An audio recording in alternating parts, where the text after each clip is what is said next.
ஆண்டவர் ஒரு ஒரு ஒரு சைடில் ஆண்டவர் நமக்கு மாற்றத்தையும் உயர்வையும் தருவதற்கு ஆண்டவர் ஆசைப்படும் போது, இன்னொரு பக்கத்தில் சத்துரு ரொம்ப போராடுவான். ஆனால் ஆண்டவருடைய பிள்ளைகள் அதை எப்பொழுதுமே நம்ம அதை விட்டுறவே கூடாது. அதை முழு மனதோட நம்ம பிடிச்சி தாங்கி சகித்து ஸ்பெண்ட் பண்ணி அப்படியே ஒப்பு கொடுத்து அப்படி கடந்து போகும்போது ஆண்டவர் பெரிய அற்புதத்தை செய்கிறவர்.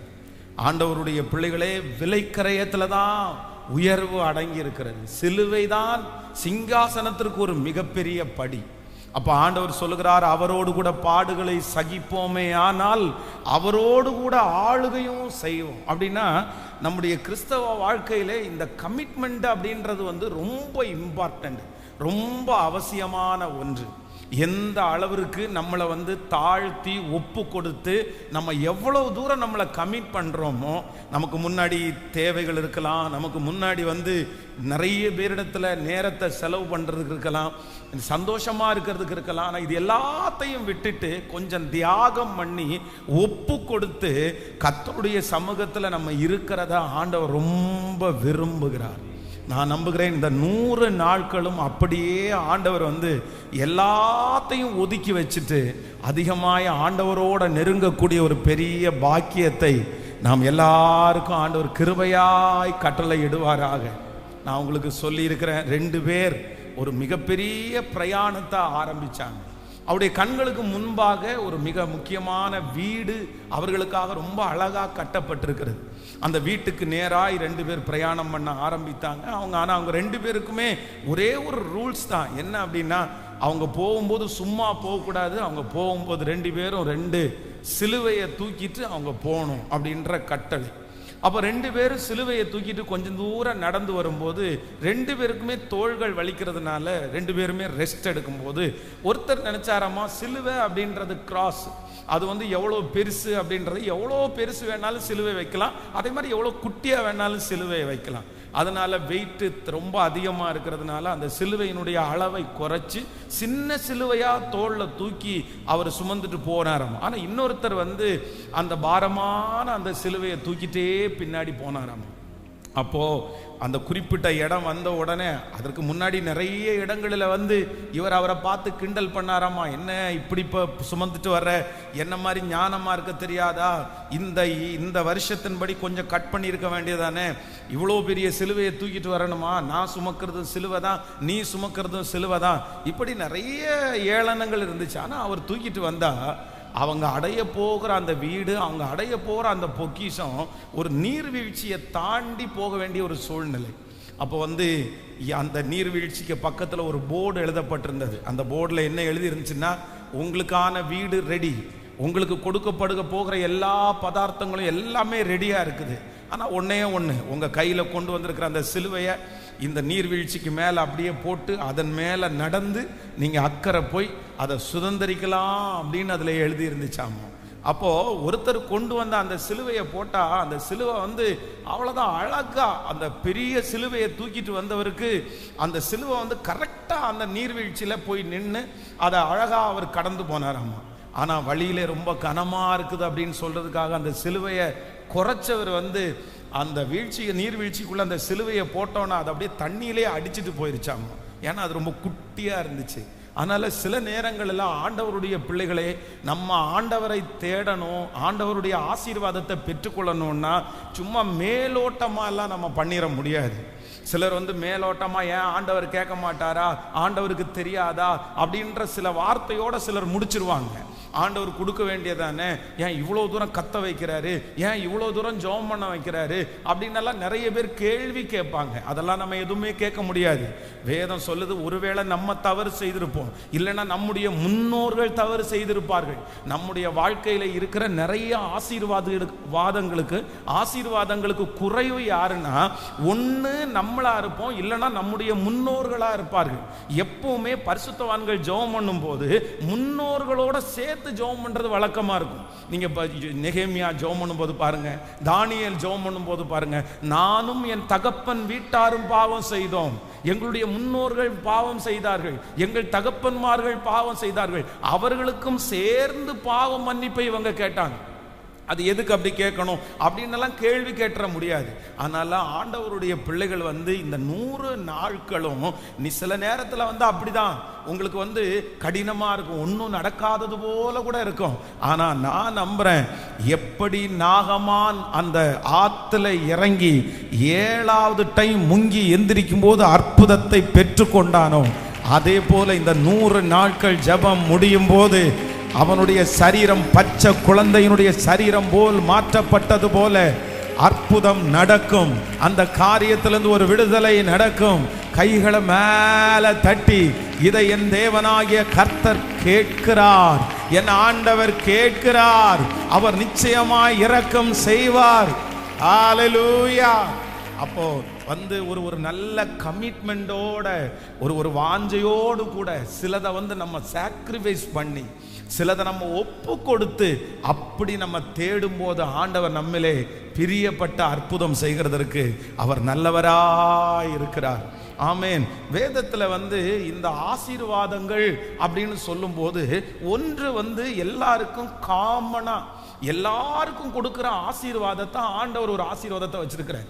வேதத்தில் அப்படிப்பட்ட ஒரு ஆசீர்வாதம் இருக்குது. அப்படின்னா நமக்கு மழையை ஆண்டவர் தருகிறார், நமக்கு வெயில ஆண்டவர் தருகிறார், நமக்கு தண்ணீரை ஆண்டவர் தருகிறார். இது எல்லாம் என்ன ஆசீர்வாதம் அப்படின்னு சொன்னா காமனான ஒரு ஆசீர்வாதம். வேதத்தில் இஸ்ரவேல் ஜனங்களுக்கு மன்னா என்கிற ஒன்றை ஆண்டவர் பொழியும் போது பார்த்தீங்க அப்படின்னு சொன்னா அந்த மன்னாவை ஆண்டவர் எல்லாருக்குமே தர்றாரு. அங்க நல்லவங்க கெட்டவங்க, ஜெபிக்கிறவங்க ஜெபிக்காதவங்க, ஊழியம் செய்யறவங்க செய்யாதவங்க, இந்த மாதிரி எந்த வேற்றுமையும் பார்க்காம மன்னா காலையில் அது பொழிஞ்சிரும். வெயிலுக்கு முன்னாடி யாரெல்லாம் அந்த மன்னாவை எடுக்கிறார்களோ எல்லாருக்கும் அந்த மன்னா கிடைக்கும். அப்போ ஆண்டவரிடத்துல ஒரு பிளஸிங் இருக்குது. என்ன ஆசீர்வாதம் அப்படின்னு சொன்னா, நல்லோர் மேலும் தீயோர் மேலும் அவர் மழையை வர்ஷிக்க பண்ணுகிறார். அப்ப எல்லாருக்கும் காமனா கிடைக்கிற ஒரு ஆசீர்வாதம்னு ஒன்று இருக்குது.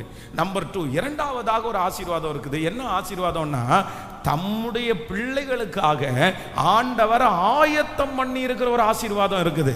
கர்த்தர் நமக்காக ஆயத்தம் பண்ணி இருக்கிறதை நம்முடைய கண்கள் காணவும் இல்லை, நம்முடைய காதுகள் கேட்கவும் இல்லை, நம்முடைய இருதயத்தில் நம்ம நினைக்கவும் இல்லை.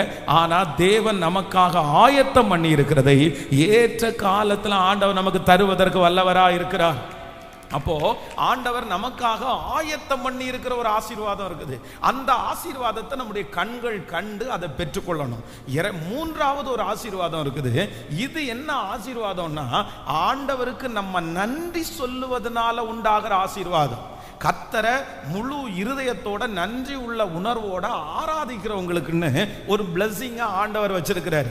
உங்களுக்கு நீங்க காமனா கிடைக்கிற ஆசீர்வாதத்தை பெற்றுக்கொள்ளுங்க. அதே போல தேவன் உங்களுக்காக ஆயத்தம் பண்ணி இருக்கிற ஆசீர்வாதத்தை நீங்க எந்த நேரத்திலையும் நீங்க இழந்துட கூடாது. வேதம் சொல்லுகிறது, யோசேப்புக்கு ஆண்டவர் சின்ன வயதிலிருந்தே ஒரு ஆசீர்வாதத்தை ஆண்டவர் நிர்ணயம் பண்ணி வச்சிருந்தார். கர்த்தர் ஏற்கனவே ஆயத்தம் பண்ணி வைத்திருந்தார். அந்த ஆயத்தம் பண்ணி வைத்திருந்த ஆசீர்வாதம் என்ன அப்படின்னு சொன்னா, எகிப்து தேசத்திலே ஆண்டவர் தன்னுடைய சகோதரர்கள் மத்தியிலே ஒரு உயர்வை ஆண்டவர் ஆயத்தம் பண்ணி வச்சிருந்தார். இப்போ ஆயத்தம் பண்ணி வச்சிருக்கிற ஆசீர்வாதத்திற்கு நேரா இந்த யோசேப்பு டிராவல் பண்றான். அதை பார்த்துட்டான், எனக்காக ஆண்டவர் ஒரு ஆசீர்வாதத்தை ஆயத்தம் பண்ணி இருக்கிறார்னு பார்த்த உடனே அவன் என்ன பண்றான் அப்படின்னு சொன்னா, வேதம் சொல்லுது, அவனுக்கு கோபம் வரல, அவனுக்கு தாழ்மை வந்துச்சு. அவன் ஆண்டவரை விட்டு கொடுக்கல, பாவத்திற்கு விரோதமாய் அவன் போராடினான். அப்போ இன்றைக்கு இந்த 4வது நாள் ஜெபத்துல ஆண்டவருடைய சமூகத்துல ஆண்டவருடைய பிள்ளைகள் என்ன கேட்கணும்னா, எனக்காக ஆயத்தம் பண்ணி இருக்கிற ஆசீர்வாதத்தை நான் இழந்துடவே கூடாது ஆண்டவரே. ஒவ்வொருத்தருக்கும் ஆண்டவர் ஆயத்தம் பண்ணி வைத்திருக்கிறார். இந்த சத்தத்தை கேட்கிற ஒவ்வொருத்தருக்கும் கர்த்தர் ஒரு ஆசீர்வாதத்தை கர்த்தர் நிர்ணயம் பண்ணி வைத்திருக்கிறார். அந்த ஆசீர்வாதத்திற்கு விரோதமாக இருக்கிற தடைகளை உடைச்சு நம்ம அதற்கு விரோதமாக இருக்கிற பாவங்களை மேற்கொண்டு அதை கிருபையா பெற்றுக்கொள்ளணும். ஹல்லேலூயா. என்னோடு கூட நான் வேதாகமா கல்லூரியில் படிக்கும்போது 2ஆம் ஆண்டு ஒரு மாணவர் என் கூட படித்தார். செகண்ட் இயர், நான் தேர்ட் இயர் படிக்கும்போது அவர் 2வது வருஷம் படித்தார். அப்போது பொதுவாக செகண்ட் இயர் படிக்கும்போது பார்த்தீங்க அப்படின்னு சொன்னால் 3 months 3 மாதத்திற்கு ஒரு விசை, இல்லைன்னா 2 மாதத்துக்கு ஒரு விசை ஒரு சேப்பலில் ஒரு 15 நிமிஷம் பிரசங்கம் கொடுப்பாங்க. செகண்ட் இயர் ஸ்டூடெண்ட்டுக்கு. ஆனால் தேர்ட் இயர் ஸ்டூடெண்ட்டுக்கு பார்த்தீங்க அப்படின்னு சொன்னால் எப்படினாலும் ஒரு செய்தி வந்து வாரத்திற்கு ஒரு செய்தி இல்லைன்னா 2 மெசேஜ் அந்த மாதிரி கொடுக்கக்கூடிய அளவில் அவங்க நிறைய ப்ரோக்ராம்ஸ் போட்டு கொடுத்துருவாங்க. ஆனால் நாங்கள் வந்து அந்த தேர்ட் இயர் நான் படிக்கிறேன், அந்த நாட்களிலே செய்தி கொடுக்கணும் அப்படின்னு எனக்கு என்னுடைய ஷெட்யூல் வரும்போது நான் சில நேரத்தில் எல்லாட்டையும் கேட்பேன், எனக்காக வேற யாராவது பேசுறீங்களா, யாராவது பேச முடியுமா, ஏன்னா எனக்கு பேச தெரியல, எனக்கு எப்படி செய்தி கொடுக்கணும்னு தெரியல, அதனால எப்படியாவது ஒருத்தர் நான் கொடுக்கக்கூடிய அந்த செய்தியை இன்னொருத்தர் கொடுத்தா பரவாயில்லையேன்னு நினைப்போம். யாராவது ஒருத்தர் நான் அந்த நாளில் செய்தி கொடுக்குறேன்னு சொன்னாங்கன்னா நமக்கு ரொம்ப ஃப்ரீ ஆயிரும், ஐயோ பரவாயில்ல அப்படின்றது மாதிரி இருந்தேன். ஆனா இந்த செகண்ட் இயர் படிக்கிற இந்த ஸ்டூடெண்ட் பாத்தீங்க அப்படின்னு சொன்னா அவருக்கு 3 மாசத்துக்கு ஒரு டைம் கொடுத்தாலும் நல்லா செய்தி கொடுப்பாரு, 3 நாளைக்கு ஒரு டைம் கொடுத்தாலும் செய்தி கொடுப்பாரு. அவர்கிட்ட எப்பவுமே ஒரு செய்தி ப்ரிப்பரேஷன் இருக்கும். 15 நிமிஷம் செய்தியை கொடுத்தா அவ்வளோ அழகா ஜனங்களை நடத்துவார். ஆனா என்ன அப்படின்னு சொன்னா நான் வந்து அவரை பார்த்து சொல்லுவேன், பிரதர் உங்களுக்குள்ள ஒரு பெரிய விஷயம் இருக்குது, இந்த செகண்ட் இயர் படிக்கும் போதே நீங்க இவ்வளோ அழகா ஆண்டவருடைய வார்த்தையை கொடுக்குறீங்க, உங்களை ஆண்டவர் எப்படி பயன்படுத்த போறாரு தெரியுமா அப்படின்னு எல்லாருமே அவங்கள பார்த்து மெச்சி கொள்ளுவார்கள். ஆனா செகண்ட் இயர் படிச்சுட்டு இருக்கும்போது காலேஜில் ஒரு சின்ன ப்ராப்ளம் வந்துச்சு. சாப்பாடு அந்த அளவுக்கு ரொம்ப வீட்டில் இருக்கிறது மாதிரி நல்லா இருக்காது. ஏன்னா அவங்க என்ன இருக்குதோ அதைத்தானே கொடுக்க முடியும், அவங்களுக்கு என்ன வருமானம் வருதோ அதை வச்சு தான் சாப்பாடு போட முடியும். ஏன் அப்படின்னா ஸ்டூடெண்ட்டு அவங்க ரொம்ப காசு வாங்குறது இல்லை, வெறும் மாசத்துக்கு 100 ரூபா மட்டும்தான் ஃபீஸ் வாங்குவாங்க. அப்போ ஒரு பையனுக்கு ஒரு மாசத்துக்கு வந்து கிட்டத்தட்ட 5000 ரூபாய்க்கு மேலே செலவாகும். அப்போ இருக்கிற சாப்பாடை கொடுப்பாங்க. இந்த சாப்பாடு நல்லா இல்லைன்னு சொல்லி அவர் பைபிள் காலேஜை டிஸ்கன்டினியூ பண்ணிட்டாரு. ஆனால் அந்த தியாகம் அவரால் பண்ண முடியல. அந்த இடத்துல தன்னை சரி பரவாயில்ல, நம்ம ஊழியத்துக்கு தான் வந்திருக்கிறோம், நம்ம கொஞ்சம் சாக்ரிஃபைஸ் பண்ணுவோம், நம்ம மேலே ஆண்டவர் ஒரு பெரிய தரிசனம் வச்சிருக்கிறாரு, நம்ம இந்த பாதையில் தான் ஆண்டவர் நடத்துவார் அப்படின்ற அந்த எண்ணம் இல்லாமல் பைபிள் காலேஜை டிஸ்கவுண்ட் பண்ணி, அவங்க அப்பா வந்து கொஞ்சம் வசதி உள்ளவர், அவர் எவ்வளோ பெரிய பைபிள் காலேஜில் வேணாலும் அவரை படிக்க வச்சிருவார், எவ்வளோ வசதியான இடத்துல வேணாலும் படிக்க வைக்க முடியும். அதனால இங்கேருந்து போயிட்டு ஒரு இங்கிலீஷ் பைபிள் காலேஜில் அவர் போய் ஜாயின் பண்ணார். அப்போ நாங்கள்லாம் அவர் பைபிள் காலேஜை விட்டு போகும்போது நான் எல்லாம் சொன்னேன், பரவாயில்ல பிரதர், ஆமா உங்களுக்கெல்லாம் இந்த பைபிள் காலேஜ் செட் ஆகாது, உங்களுக்கெல்லாம் இங்கிலீஷ் காலேஜ் மாதிரி இருந்துச்சுன்னா இன்னும் ரொம்ப அழகா நீங்க மேல ஊழியம் செய்ய ஆரம்பிச்சிருவீங்க, நீங்க போறது தான் நல்லது அப்படின்றது மாதிரி எல்லாரும் அவரை வழி அனுப்பி வச்சுட்டோம். பல வருடங்கள் தாண்டினது. இப்போ ஒரு 5 வருஷத்துக்கு முன்னாடி அந்த நபரை கோயம்புத்தூர்ல இருக்கிற உக்கடம் அப்படின்ற ஒரு இடத்துல நான் பார்த்தேன். அப்ப அவர் என்ன, நான் அவரை ஃபர்ஸ்ட் பார்க்கல, அவர் என்ன தூரத்துல பார்த்துட்டு பென்ஸ் பிரதர் அப்படின்னு கூப்பிட்ட உடனே நான் பார்த்துட்டு அவரை கண்டுபிடிச்சிட்டேன். பிரதர் அப்படின்னு 2 பேரும் அவங்க ஒருத்தருக்கு ஒருத்தர் பேசிக்கிட்டோம். அப்ப நான் என்ன நினைச்சேன்னா, என்னுடைய கற்பனை என்ன அப்படின்னா, அவர் ரொம்ப பெரிய ஊழியக்காரரா மாறி இருப்பாரு, அவர் பெரிய சபையை நடத்துவாரு, ஆயிரக்கணக்கான ஜனங்களுக்கு அவர் ஆசீர்வாதமா இருப்பாரு, அவர் இதுக்கு முன்னாடி வெளிநாட்டில் கூட ஊழியம் செய்ய போயிருப்பாரு அப்படின்னு எல்லாம் நான் ஒரு பெரிய கற்பனையோடு அவரை 5 வருஷத்துக்கு முன்னாடி பார்க்கும்போது அவர் ரொம்ப சோகமா உடைஞ்சு போய், பிரதர் நான் வந்து ஊழியத்தில் திரும்ப இடத்தை மாற்றி நான் ஸ்டெடியாவே இல்லை, நான் இப்போ 1 மந்த்துக்கு முன்னாடி தான் இந்த உக்கடத்துக்கு வந்தேன், ஒரு மினிஸ்ட்ரி ஆரம்பிக்கலான்னு வந்தேன், நீங்கள் இங்கே இருக்கீங்கன்னு எனக்கு தெரியும், ஆனால் வந்து உங்களை வந்து சந்திக்க என்னால் முடியல, இங்கே தான் நான் ஊழியம் ஆரம்பிச்சிருக்கிறேன், இந்த 2 மந்த்ஸ் தான் ஆச்சு, ஒரு 2-3 பேர் வர்றாங்க, எனக்காக ஜெபம் பண்ணிக்கிங்க அப்படின்னு சொன்னார். நான் உடனே சொன்னேன், இல்லை என்னுடைய ஊழியமும் ஆரம்பம் அந்த அற்பமாக தான் இருந்துச்சு, ஆனால் நீங்கள் தைரியமாக நின்னீங்கன்னா கர்த்தர் ஆசீர்வதிப்பார்னு சொல்லிட்டேன். ஆனால் அதுக்கப்புறம் திருப்பி 1 மாசத்துல போய் பார்த்தா அந்த இடத்துல அவர் அங்கே இல்லாமல் அங்கேருந்து போயிட்டார். எங்கே போயிட்டாருன்னு எனக்கு இன்னைக்கு வரைக்கும் தெரியல. ஆனால் அவ்வளவு பிரகாசிக்க வேண்டிய ஒரு மனுஷன், சைன் பண்ண வேண்டிய ஒரு மனுஷன், கர்த்தர் அவருக்காக பெரிய ஒரு காரியத்தை ஆயத்தம் பண்ணியிருந்தாரு, ஒரு பெரிய உயர்வை ஆயத்தம் பண்ணிட்டு வச்சிருந்தாரு. ஆனா கொஞ்சம் கமிட் பண்ண முடியாம, கொஞ்சம் விட்டு கொடுக்க முடியாம, கொஞ்சம் அடிபணிய முடியாம, கொஞ்சம் கீழ்ப்படிய முடியாம, கொஞ்சம் அட்ஜஸ்ட் பண்ணிக்க முடியாம, இந்த சாக்ரிஃபைஸ் அப்படின்ற ஒண்ணு இல்லாதது நிமித்தமா அவருக்காக ஆண்டவர் ஆயத்தம் பண்ணி இருக்கிறத அவரால் கண்டுபிடிக்கவே முடியல. கண்டுபிடிக்கவே முடியல. ஆண்டவருடைய பிள்ளைகளே, நான் தீர்க்க தரிசனமா சொல்றேன், நம்ம எல்லாருக்காகவும் ஆண்டவர் ஆயத்தம் பண்ணி இருக்கிறத இன்னைக்கு நம்ம கண்ணு காணாம இருக்கலாம். இன்னைக்கு ஆண்டவர் உங்களை நடத்துகிற பாதை வித்தியாசமா இருக்கலாம், நீங்க எதிர்பார்த்ததை விட வித்தியாசமா இருக்கலாம்.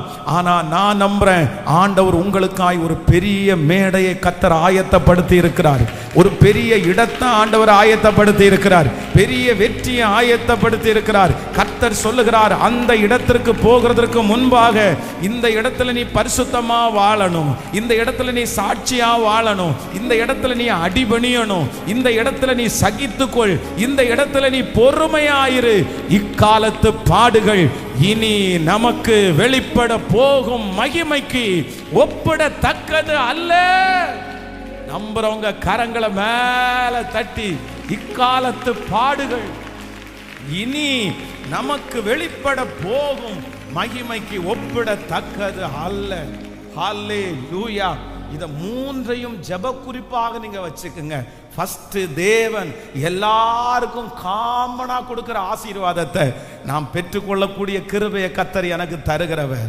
நம்பர் 2, இரண்டாவதாக, எனக்கு ஆயத்தம் பண்ணி வச்சிருக்கிற ஒன்றை கூட நான் என்ன பண்ணக்கூடாதுன்னா தவறவே விடக்கூடாது. ஹல்லேலூயா. ஆண்டவர் நமக்கான ஆசீர்வாதத்தை ஆயத்தம் பண்ணி வச்சுட்டு நம்மளை நடத்துற பாதை எப்படிப்பட்ட பாதைனா, கடினமான பாதையில தான் ஆண்டவர் நடத்துவார், கஷ்டமான பாதையில தான் நடத்துவார்.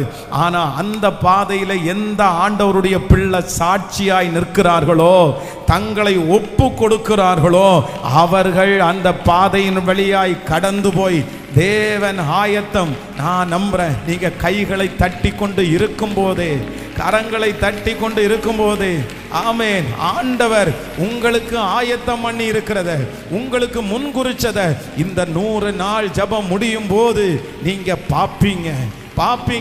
யோசேப்புக்கு கர்த்தர் ஆயத்தம் பண்ணி வச்சிருந்தது தன்னுடைய குடும்பத்தில் இருக்கிற எல்லாரை காட்டிலும் பெரிய ஆசீர்வாதம். கைய மேல உயர்த்தி நான் நம்புற ஆண்டவரேன்னு சொல்லுங்கப்பா. முழு பலத்தோட சொல்லுங்க, இயேசுவே, என் பிள்ளைக்காக நீர் ஆயத்தம் பண்ணி வச்சிருக்கிறத என் பிள்ளை பார்க்கணும். எனக்காக நீங்க ஆயத்தம் பண்ணி வச்சிருக்கிற அந்த இடத்துல நான் போய் உட்காரணும். அந்த இடத்தை நான் தவற விட்டுறக்கூடாது. இதுவரையிலும் ஒருவேளை அந்த இடத்தை நான் தவற விட்டுருந்தேன்னா இன்னைக்கு நான் ஜெபம் பண்றேன், ஆண்டவரே, கர்த்தர் மறுபடியும் அந்த இடத்துல என்னை கொண்டு போய் நிற்க வைக்கிறதற்காக உமக்கு ஸ்தோத்திரம். நன்றி அப்பா, நன்றி. ஒரு விஷயம் கூட சொல்லுவோம், மனிதர் அடைத்த கதவுகள் ஒன்றோ இரண்டோ நீர் எனக்காக திறந்தது 1000 அன்றோ. உடைக்கப்பட்டு உம்மை விட்டு ஓடி ஒளிந்தோ, என்னை துரத்தி வந்து ஊழியத்தை துவங்க செய்தீரே. என் ஆதாரம் நீ, என் ஆதரவே, அழைத்தழைப்பின்கா முழு பலத்தோடு என் ஆதாரமே. சொல்ல சொல்ல ஆண்டவருடைய மகிமை, மகிமை. நீ நல்லவரப்பா, நல்லவரப்பா.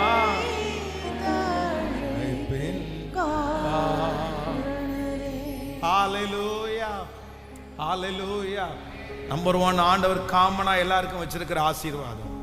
நம்பர் 2, இரண்டாவதாக, கர்த்தர் எனக்காக ஆயத்தம் பண்ணி இருக்கிற ஆசீர்வாதம். நம்பர் 3, இன்னொரு ஆசீர்வாதம் இருக்குது. நான் அவரை ஆராதிக்கிறதுனால உண்டாகிற ஒரு ஆசீர்வாதம். நான் அவருக்கு நன்றி பலிகளை ஏறெடுக்கிறதுனால உண்டாகிற ஆசீர்வாதம். இந்த ஆசீர்வாதத்தை நீங்க கண்டுபிடிப்பீர்களே ஆனால் நிச்சயமாய் கர்த்தர் உங்கள் மேல் பிரியப்படுகிற தேவனா இருக்கிறார். ஹல்லேலூயா. எத்தனை பேர் ஆமோதிக்கிறீர்கள்? ஆண்டவர் இன்றைக்கு கர்த்தருடைய சமூகத்திலே நான் ஆண்டவருடைய வார்த்தைக்காக எதிர்பார்க்கும் போது ஆண்டவர் இன்றைக்கு ஒரு மிக முக்கியமான ஒரு வார்த்தையை என்னுடைய இருதயத்திலே ஆண்டவர் வைத்தார். வாசிக்கலாம். யோபுவின் புஸ்தகம் 42வது அதிகாரத்தினுடைய 10வது வசனத்தை நம்ம வாசிக்க போகிறோம். யோபுவின் புஸ்தகம் 42வது அதிகாரத்தினுடைய 10வது வசனத்தை வாசிக்கலாம். யோபு தன் சிநேகிதனுக்காக வேண்டுதல் செய்த போது கர்த்தர் அவன் சிறையிருப்பை மாற்றினார். யோபுவுக்கு முன் இருந்த எல்லாவற்றை பார்க்கிலும் இரண்டத்தனையாய் கர்த்தர் அவனுக்கு தந்தருளினார். ஹல்லேலூயா. கர்த்தர் இன்றைக்கு இந்த 4வது நாள் நாம் ஒவ்வொருத்தரிடத்திலையும் கர்த்தர் பேசுகிற ஒரு வாக்கு தத்தம், அவனுக்கு இருந்த எல்லாவற்றை பார்க்கிலும் ஆண்டவர் இரண்டத்தனையாய் கர்த்தர் அவனுக்கு தந்தருளினார். இரண்டத்தனையாய் ஆண்டவர் தந்தருளினார். இரண்டத்தனையாய் ஆண்டவர் தந்தருளினார். நான் நம்புகிறேன், நான் விசுவாசிக்கிறேன், இந்த சத்தத்தை கேட்கிற நம்ம நிறைய பேருக்கு கர்த்தர் ஏற்கனவே இருந்ததை விட, இப்பொழுது இருக்கிற ஆசீர்வாதத்தை விட, நாம் இழந்த அந்த ஆசீர்வாதத்தை விட கர்த்தர் வாக்கு கொடுக்கிறார். நான் உன்னை 2 மடங்கு நான் ஆசீர்வதிப்பேன் என்று கர்த்தர் வாக்கு கொடுக்கிறார். இது ஆண்டவருடைய வார்த்தை. அதான் இந்த யோபு சொல்லும் போது என்ன சொல்றாரு அப்படின்னு சொன்னா, ஏற்கனவே இருந்த அந்த நலன், அந்த சுகம் எனக்கு இருந்தால் நலமா இருக்கும், ஏற்கனவே இருந்த அந்த ஆசீர்வாதம் எனக்கு இருந்தால் நலமா இருக்கும் அப்படின்னா, அப்ப எனக்கு வேலைக்காரங்க இருந்தாங்க, எனக்கு வேலைக்காரிகள் இருந்தார்கள். எனக்கு இருந்த வேலைக்காரங்க நான் டே அப்படின்னு கூப்பிட்டா 3 பேர் 4 பேர் நின்று என்னையான்னு கேட்பாங்க. ஆனா இன்றைக்கு நான் அப்படி கூப்பிட்டா நிறைய வேலைக்காரங்க காது கேட்காதது மாதிரி போறாங்க. இப்போ நான் என்ன ஜெபிக்கிறேன் அப்படின்னு சொன்னா, ஏற்கனவே இருந்த அந்த பலன், ஏற்கனவே இருந்த அந்த ஆசீர்வாதம் திரும்ப எனக்கு இருந்தால் நலமா இருக்கும். இந்த சத்தத்தை கேட்டுக்கொண்டிருக்கிற யாரோ ஒருத்தர் நீங்க சொல்லலாம், ஏற்கனவே இருந்த சமாதானம் எனக்கு கிடைச்சா பரவாயில்லையே, ஏற்கனவே கிடைச்ச வேலை எனக்கு கிடைச்சா பரவாயில்லையே, நான் ஏற்கனவே எங்க தகப்பன் வீட்டில் இருந்தது மாதிரி எனக்கு இருந்தா பரவாயில்லையே, ஏற்கனவே இருந்த சுகம் அது எனக்கு இருந்தா கூட பரவாயில்லையே. ஆனா ஆண்டவர் இன்றைக்கு உங்களோடும் என்னோடும் கர்த்தர் வாக்கு கொடுக்கிறார். கர்த்தர் யோபுவுக்கு 2 தனையாய் கர்த்தர் அவனுக்கு தந்தருளினார்.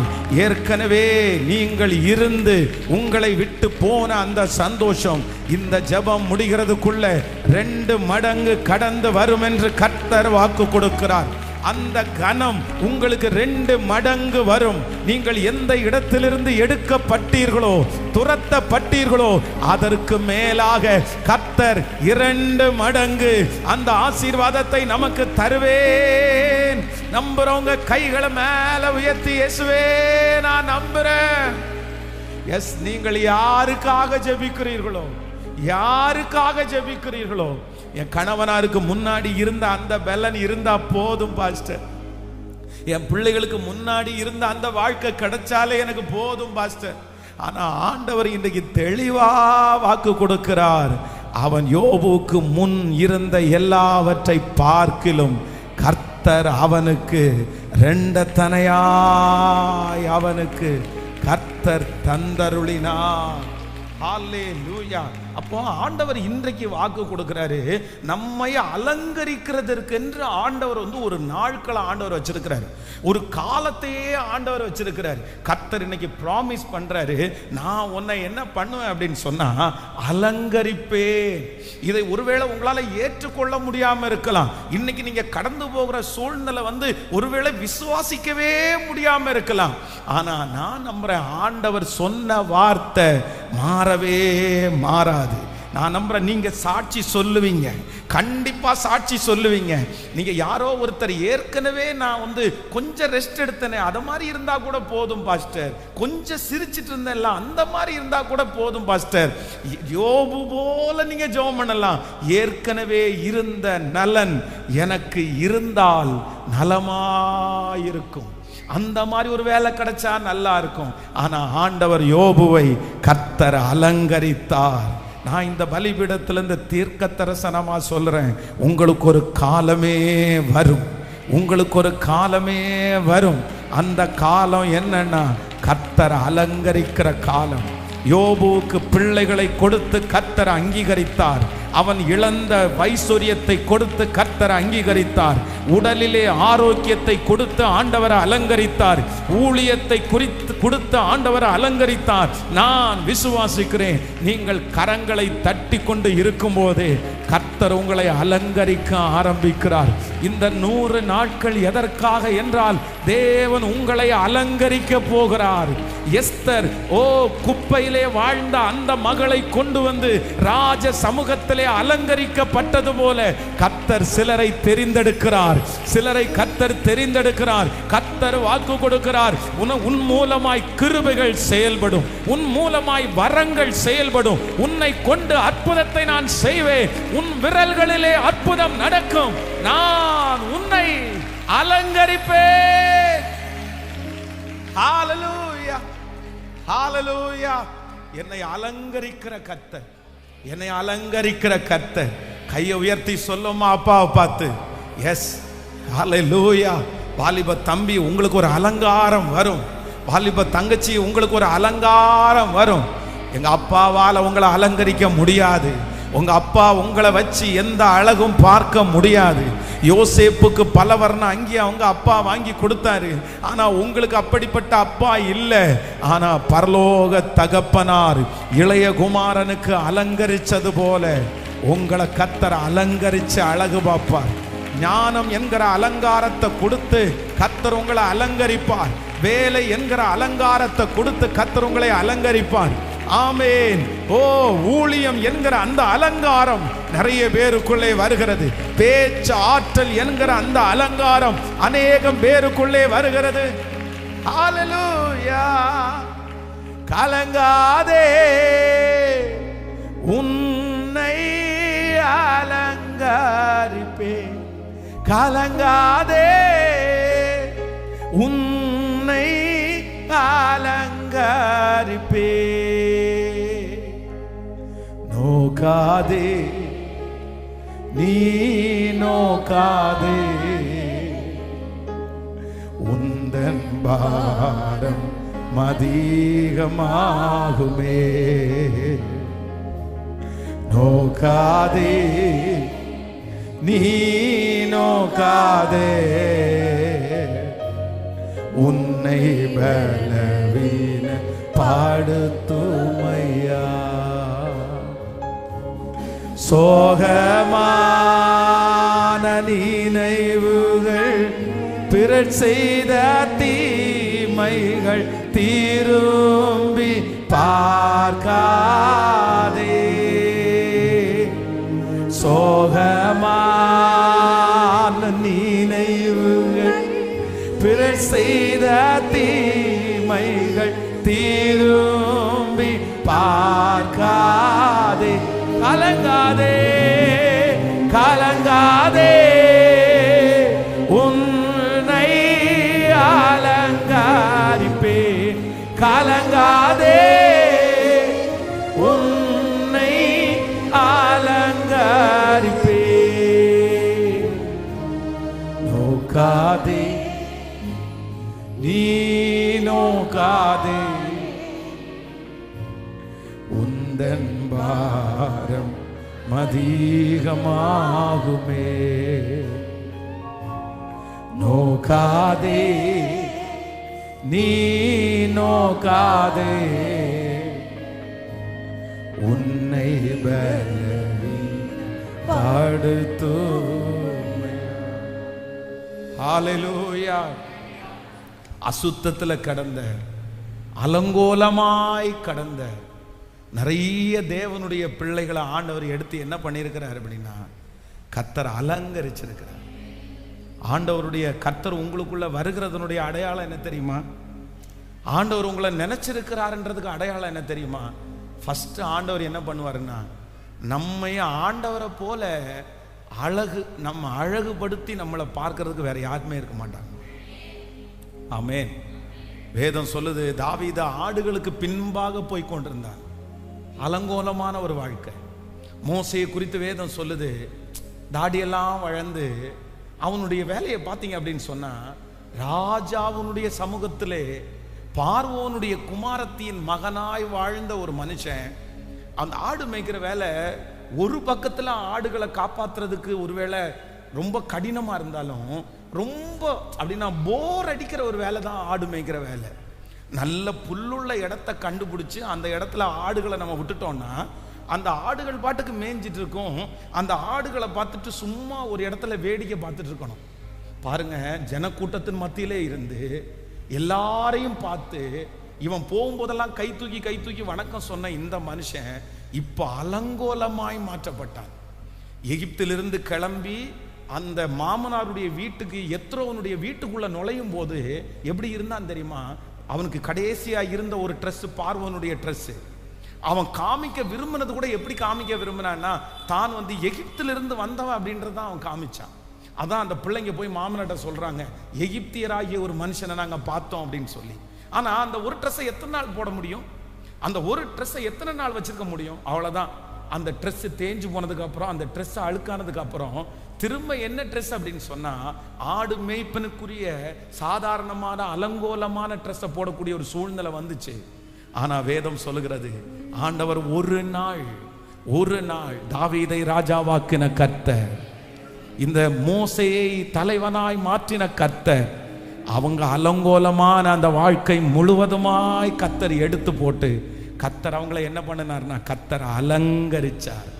ஃபர்ஸ்ட் வேலை கர்த்தர் அலங்கரிச்சார். யோசேப்பை குறித்து வேதம் சொல்லுது, சிறைச்சாலையில இருந்து எடுத்து கொண்டு வரும்போது ஆண்டவர் வந்து அவனுக்கு இருந்த வஸ்திரம் வந்து அடிமையினுடைய வஸ்திரம். அவனுக்கு இருந்த வஸ்திரம் அங்கே தவறு செய்கிறவர்கள் போடுகிற அக்யூஸ்ட் அந்த வஸ்திரம். ஆனா வந்த உடனே அவனுக்கு என்ன கிடைக்குது அப்படின்னு சொன்னா அவனுக்கு ஒரு லாஜ வஸ்திரம், ஒரு அலங்காரம். நான் இந்த பலிபீடத்திலிருந்து உங்களை இந்த 4வது நாள் உங்களை நான் பிளஸ் பண்றேன்.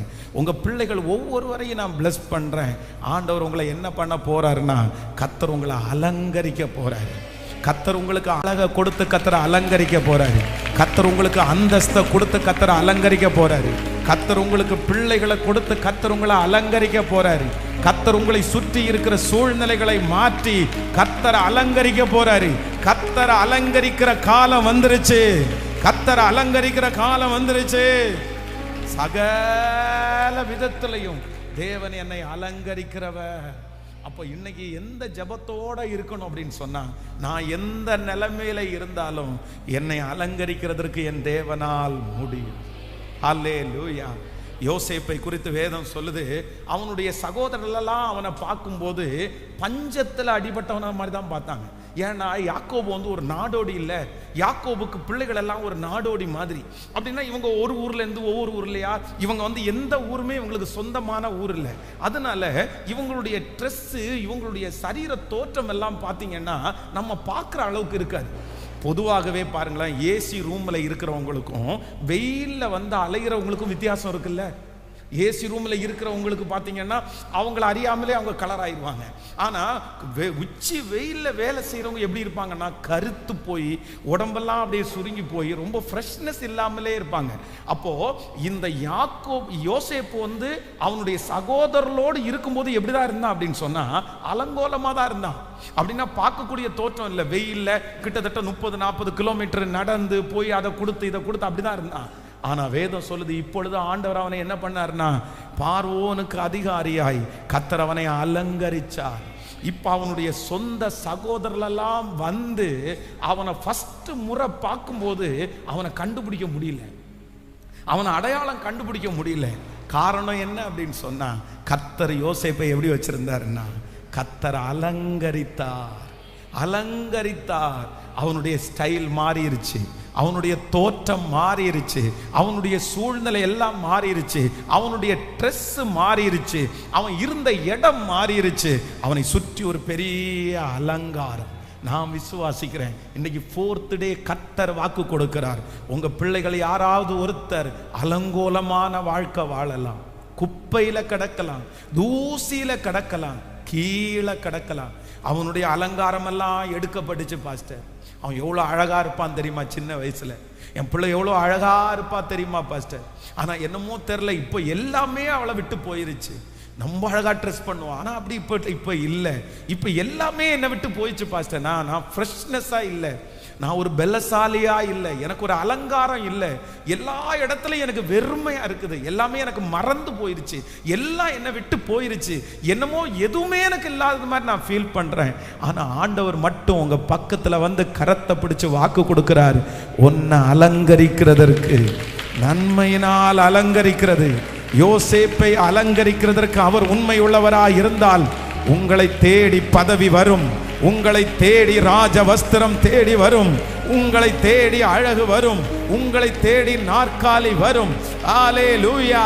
கைகளை தட்டி கொண்டே இருக்கும் போது ஆமென். உன்னதமானவரின் உரர் மறைவில் இருக்கிறவன் சர்வ வல்லவருடைய நிழலில் தங்குவான். அவன் தேவனை நோக்கி, நீர் என் அடைக்கலம், என் கோட்டை, நான் நம்பி இருக்கிறவர் என்று சொல்லுவே. ஹல்லேலூயா. எத்தனை பேர் ஆமோதிக்கிறீங்க இந்த 100 days முடிகிறதுக்குள்ள? ஆண்டவரே என்ன நீங்க என்ன பண்ணுங்க, என்ன அலங்கரிச்சிருங்க ஆண்டவர், என்ன அலங்கரிச்சிருங்க ஆண்டவர், என்ன அலங்கரிச்சிருங்க ஆண்டவரே, என்ன அலங்கரிச்சிருங்க ஆண்டவரே, என்ன அலங்கரிச்சிருங்க ஆண்டவரே. கர்த்தர் உங்களை அலங்கரிக்க போறது உண்மை, உங்களை அலங்கரிக்க போறது உண்மை. உங்களை சுற்றி நிறைய ஆசீர்வாதங்கள் இருக்கிறத நீங்க பார்க்க போறீங்க. கர்த்தர் அலங்கரிக்க போறாரு.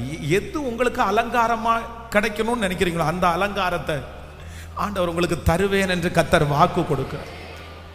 ஜெபம் பண்ண ஜெபம் பண்ண ஜெபம் பண்ண அந்த வார்த்தையை விசுவாசிக்க விசுவாசிக்க விசுவாசிக்க. ரதலரம் தனரதலரமா. என்னை அலங்கரிக்கிறதுக்கு அவருக்கு லேசான காரியம், என்னை அலங்கரிக்கிறதுக்கு அவருக்கு லேசான காரியம். சொல்லுங்க, என்னை அலங்கரிக்கிறவர் உன்னதமானவரின் ஆண்டவரே, என்னை அலங்கரிக்கிறதுக்கு வல்லவர், என்னை அலங்கரிக்கிறதற்கு வல்லவர், என்னை அலங்கரிக்கிறதற்கு வல்லவர்.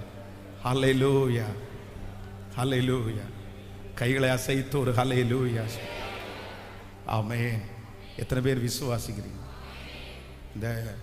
நான் இந்த 8th 9th படிக்கும்போது பார்த்தீங்க அப்படின்னு சொன்னால், அப்போ இருந்ததுலே ரொம்ப ஃபேமஸான ஒரு க்ரீம், முகத்தில் போடுற ஒரு க்ரீம் என்ன அப்படின்னா ஃபேர் அண்ட் லவ்லி.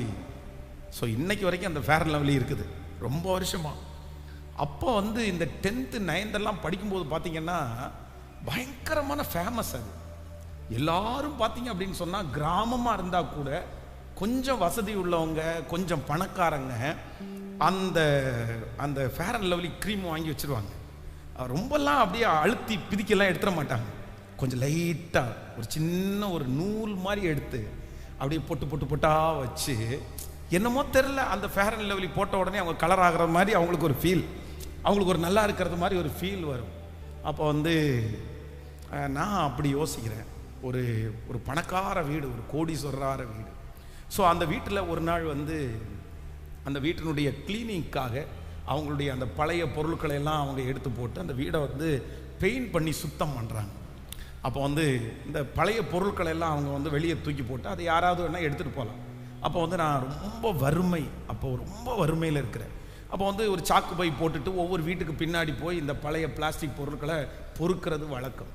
அப்போ அந்த மாதிரி ஏதாவது ஒன்று இந்த பிளாஸ்டிக் பொருட்கள், கண்ணாடி பொருட்கள் உடஞ்சதெல்லாம் நிறைய கிடச்சிச்சின்னா என்னமோ ஒரு புதையலை கண்டுபிடிச்சது மாதிரி ஒரு சந்தோஷம் இருக்கும். சரி, இன்னைக்கு ஒரு 2 ரூபா கிடச்சிரும், 3 ரூபா கிடச்சிரும் அப்படின்னு ஒரு சந்தோஷம். அப்போ இந்த வீடு பெயிண்ட் பண்ணுறதுனால பார்த்தீங்க அப்படின்னு சொன்னால், அந்த பெயிண்ட் பண்ணுற வீட்டுக்கு பின்னாடி பார்த்தீங்கன்னா நிறைய பொருட்களை அவங்க போட்டிருந்தாங்க. அப்போ அவங்கள பார்த்து கேட்டேன், இந்த மாதிரி இந்த பொருளெல்லாம் எடுத்துக்கலாமான்னு கேட்ட உடனே தாராளமாக எடுத்துக்குங்க அப்படின்னு சொன்னாங்க. சொல்லி அது மறக்கவே முடியாத ஒரு அனுபவம். அந்த பொருளை ஒன்றொன்னா தூக்கி சாக்கில் போடும்போது ஒரு ஃபேர் அண்ட் லவ்லி ஒன்று கிடச்சிச்சு. அந்த ஃபேர் அண்ட் லவ்லி என்னென்னா அவங்க முடிஞ்ச வரைக்கும் நல்லா அதை க்ளீன் பண்ணி உள்ளே இருக்கிற க்ரீம் எல்லாம் எடுத்துட்டாங்க. அப்போ அதை நானும் கையில் எடுத்த உடனே எல்லாத்தையும் பிளாஸ்டிக் பொருட்கள்லாம் தூக்கி போட்டு, இந்த ஃபேர் அண்ட் லவ்லி ஃபேமஸ் ஆயிடுச்சே, பசங்கள்லாம் சொல்லிட்டு இருப்பாங்களே சர்ச்சில், அது ஸ்கூல் அப்படின்னு சொல்லிட்டு அதை பிதுக்கி பார்த்தா வரமாட்டேன்னுச்சு. அப்போ மறக்கவே முடியாது, எல்லா பிளாஸ்டிக்கையும் தூக்கி சாக்கு பைக்குள்ளே போட்டுட்டு இந்த ஒரே ஒரு க்ரீம் அந்த அந்த அந்த கவரை மட்டும் எடுத்து பாக்கெட்டில் வச்சுட்டேன். பாக்கெட்டில் வச்சுட்டு போயிட்டு எல்லாத்தையும் போட்டுடலாம் அப்படி போட்டுட்டு அந்த ஃபேர் அண்ட் லவ்லி அதை ரெண்டாக கத்தி வச்சு ரெண்டாக பொளந்து உள்ளே பார்த்தா நிறைய இருந்துச்சு. அது வந்து நமக்கு பேஸ்ட்டை பார்த்து பிதுக்குனா அது வராது. ஆனால் ரெண்டா பொழந்து உள்ள பார்த்தீங்கன்னா கிடைக்கும். அப்போ எடுத்து கண்ணாடியில் போட்டு மனசார போட்டேன். ஸோ பரவாயில்ல, நம்ம கலர் ஆயிரும் ஒரு நாளில் அப்படின்ற மாதிரி அது ஒரு சந்தோஷம். அது ஒரு பெரிய அந்த ஃபேர் அண்ட் லவ்லி போட்டு கொஞ்ச நேரம் தாண்டி ஒரு 2-3 மணி நேரம் தாண்டிருச்சு. எங்கள் அப்பா கூப்பிட்டாரு. எது கூப்பிட்டாரு அப்படின்னு சொன்னால், சாணி சுமக்கிறதுக்காக கூப்பிட்டாரு. எப்போவுமே எங்கள் வீட்டில் இருந்து இந்த சாணியை சுமந்து கொண்டு போய் வாழைத்தோப்பில் கொட்டுறது வழக்கம். அப்போ வந்து அந்த சாணி வந்து எப்போவுமே பார்த்தீங்க அப்படின்னு சொன்னால் மாட்டினுடைய யூரினும் அதோட சேர்ந்தே மிக்ஸ் பண்ணிடுவாங்க. அது உரமாக நினைப்பாங்க. அப்போ அது வந்து தண்ணி மாதிரி ஒழுகும். அப்போது அன்னைக்கு ஃபேர் அண்ட் லவ்லி போட்டால் அன்னைக்கே தானியை தூக்கி தலையில் வச்சு போட்ட கொஞ்ச நேரத்துக்குள்ளேயே சாணி அப்படியே முகத்திலேருந்து வழியுது, முழுக்க முழுக்க சரீரம் முழுவதும். அப்போ நான் இன்னைக்கு அதை நான் நினைக்கிறேன். எங்கள் அப்பாவால் அப்படி வாங்கி கொடுக்கணும்னு நான் நினைக்கல. என்னை அலங்கரிக்கிறதுக்கோ என்ன அழகு பார்க்கறதுக்கோ என் தகப்பனாராலையும் தாயாராலையும் வசதி இல்லை, முடியாது. நான் படித்த படிப்பிற்கு யாரும் என்னை அலங்கரிக்கவும் முடியாது. நான் வளர்ந்த வளர்ப்பிற்கு யாருமே என்னை அலங்கரிக்க முடியாது. அசுத்தம், அசிங்கம், அழகற்ற வாழ்க்கை, நாற்றமான வாழ்க்கை. ஆனால் நான் இன்றைக்கு நம்புகிறேன், அவரை பிடிச்ச ஒரே ஒரு காரணத்திற்காக, அவரை நம்பின ஒரே ஒரு காரணத்திற்காக அவர் அலங்கரிக்கிறவராகவே இருந்தார். அவர் என்னை அலங்கரித்திருக்கிறார். அந்த தேவனைத்தான் நான் பிரசங்கம் பண்றேன். அந்த தேவன் தான் இன்றைக்கு உங்களை கர்த்தர் சொல்றாரு, மகனே, நீ எந்த இடத்துல அசிங்கமா படுத்திருந்தாலும் என் முகத்தை பாருங்க பாஸ்டர், என் முகத்தை பாருங்க பாஸ்டர், எப்படி இருந்துச்சு தெரியுமா? என் சரீரத்தை பாருங்க பாஸ்டர், என் உடம்ப பாருங்க பாஸ்டர், என் மனசை பாருங்க பாஸ்டர். அலங்கோலமாயிருச்சு. நான் எப்படி இருந்தேன் தெரியுமா? யோபுவை போல யாரோ ஒருத்தர் இந்த இடத்துல கதறி கொண்டிருக்கலாம். இந்த சத்தம் எனக்காக தான் பாஸ்டர் பேசப்படுது. என் பிள்ளைய இந்த நிலைமையில பார்க்கறதுக்கு எனக்கு வருத்தமா இருக்குது. என் மகனை இந்த நிலைமையில பார்க்கறதுக்கு எனக்கு வருத்தமா இருக்குது. என் கணவனாரை, என் மனைவியை இந்த நேரத்தில் இப்படி பார்க்கறது எனக்கு வருத்தமா இருக்குது. சின்ன வயசுல எப்படி இருந்தாங்க தெரியுமா? 5 வருஷத்துக்கு முன்னாடி எப்படி இருந்தாங்க தெரியுமா? ஆனா இன்றைக்கு அலங்கோலமா படுத்து கிடக்கிறத பார்த்தா, அலங்கோலமா இருக்கிறத பார்த்தா எப்படி என்னால தாங்க முடியும்? ஆனா ஆண்டவர் மட்டும் இன்றைக்கு இந்த 4வது நாள் உங்க பக்கத்துல வந்துட்டு கர்த்தர் வாக்கு கொடுக்கிறார். எவரையும் மேன்மைப்படுத்தவும் பலப்படுத்தவும் அவருடைய கரத்தினால் ஆகும். இதோ சீக்கிரமாய் ஆண்டவர் வாக்கு கொடுக்கிறார். நான் உன்னை அலங்கரிப்பேன். எந்த அலங்காரம் உனக்குள்ளே இல்லைன்னு உன்னை ரிஜெக்ட் பண்ணாங்களோ, எந்த அலங்காரம் உனக்குள்ளே இல்லைன்னு தூக்கி வீசினாங்களோ, அதே சொந்தத்துக்கு முன்னாடி, அதே ஜனத்துக்கு முன்னாடி அந்த ஆசீர்வாதத்தை உங்களுக்கு தந்து, அந்த அலங்காரத்தை உங்களுக்கு தந்து அவங்களுக்கு முன்னாடி சாட்சியாய் நிறுத்துவேன் என்று கர்த்தர் வாக்கு கொடுக்கிறார். நம்புறவங்க கரங்களை தட்டி கொண்டே நன்றி, இது நடக்க போகிறதற்காக நன்றி. இதோ நிறைய வாலிப தம்பிகளுக்கு கர்த்தர் ஒரு வழியை திறக்கிறார். கர்த்தர் ஒரு எதிர்காலத்தை திறக்கிறாரு. இது தீர்க்க தரிசனமான வார்த்தை. இயேசுவேன்னு கூப்பிட்டு ஜெபம் பண்ணி சத்தத்தை உயர்த்தி, எனக்கு இந்த அலங்காரம் தேவை. நீர் என்ன அலங்கரிக்கணும், நீர் என் பிள்ளைகளை அலங்கரிக்கணும். ஹல்லேலூயா, ஆமென். எத்தனை பேர் விசுவாசிக்கிறீங்க? என்னை அலங்கரிக்கிற ஒரு கர்த்தர் அவர். ஆமென். ரொம்ப அழகான ஒரு பாடல். உன்னதமானவரின் உயர் மறைவில் இருக்கிறவன் சர்வ வல்லவருடைய நிழலில் தங்குவான். இது பரமசிலாக்கியமே. கரங்களை தட்டி அந்த பாடலுடைய வரிகளை எல்லாரும் சேர்ந்து பாடி ஆமென். தேவன் என் அடைக்கலமே. ஹல்லேலூயா.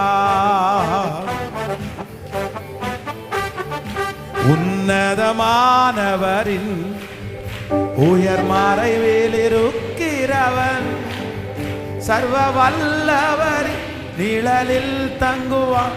இது பரமசிலாக்கியமே. சர்வ வல்லவரின் நிழலில் தங்குவான். இது பரமசிலாக்கியமே. அவர் சட்டையின் கீழ் அடைக்கலம் புகழ் சிறகுகளால் மூடுவார்.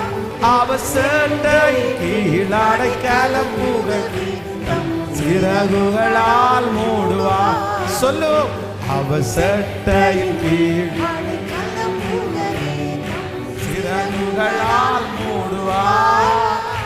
அவர் சட்டையின் கீழ் அடைக்கலம் புகழ் சிறகுகளால் மூடுவார். தேவன் அடைக்கலமே, என் கோட்டையும் அரணும் அவர். அவர் சத்தியம் பரிசையும் கேடு, என் நம்பிக்கையும் அவரே. அவர் சத்தியம் பரிசையும் கேடு, என் நம்பிக்கையும் அவர். பாடுவோம், அவர் சட்டையின் அடைக்கலம் புகழ் சிறகுகளால் மூடுவார்.